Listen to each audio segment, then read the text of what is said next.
للأسف كتير من الأشخاص المصابين بالسكر بيعانوا من مشاكل كتيرة في الفم والأسنان، زي مثلا التهابات في اللثة أو قرح الفم أو إن أسنانهم بتتحرك ومشاكل تانية كتير.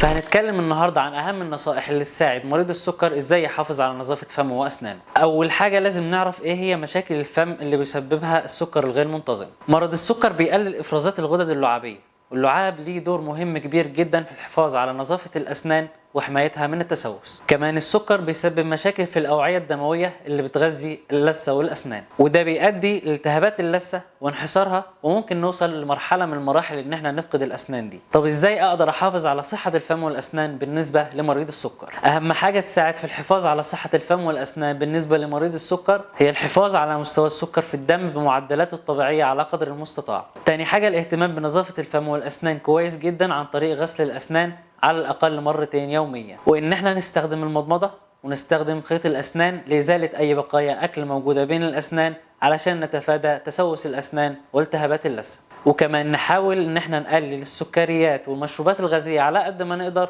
ونبتعد تماما عن التدخين. مهم قوي إن احنا نزور طبيب الأسنان مرة على الأقل كل 6 شهور علشان نطمن على أسناننا. لو في أي أسئلة أو استفسارات تقدروا تكتبوها لنا في التعليقات، وإن شاء الله نرد عليكم في أسرع وقت.